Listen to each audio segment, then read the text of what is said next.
क्या आप जानते हैं, भगवान शिव और माता पार्वती के बीच एक ऐसा रहस्य छुपा है जिसे जानकर आपका जीवन बदल सकता है। ये सिर्फ एक प्रेम कहानी नहीं है, बल्कि एक ऐसा गहरा सच है जिसे 99% लोग नहीं जानते।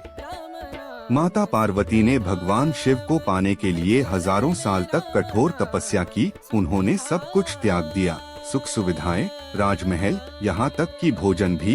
कभी तपती धूप में बैठकर ध्यान किया, तो कभी बर्फ में बैठकर, लेकिन उनका संकल्प कभी नहीं टूटा। और आखिरकार उनकी भक्ति से प्रसन्न होकर भगवान शिव प्रकट हुए और उन्होंने पार्वती को अपनी पत्नी के रूप में स्वीकार कर लिया।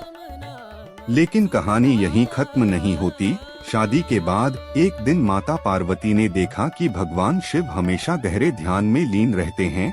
दिन बीतते गए, लेकिन शिव का ध्यान नहीं टूटा। तब पार्वती के मन में एक सवाल उठा और उन्होंने शिव से पूछा, हे प्रभु, क्या मैं आपके लिए पर्याप्त नहीं हूँ? क्या आप मुझसे प्रेम नहीं करते? तब भगवान शिव ने धीरे से अपनी आंखें खोली, मुस्कुराए और जो कहा वही असली रहस्य है। उन्होंने कहा, हे पार्वती, मैं ध्यान में इसलिए नहीं रहता कि मैं तुमसे दूर हूँ, बल्कि इसलिए कि मैं तुम में ही ध्यान करता हूँ। तुम मुझसे अलग नहीं हो, तुम ही मेरा अस्तित्व हो।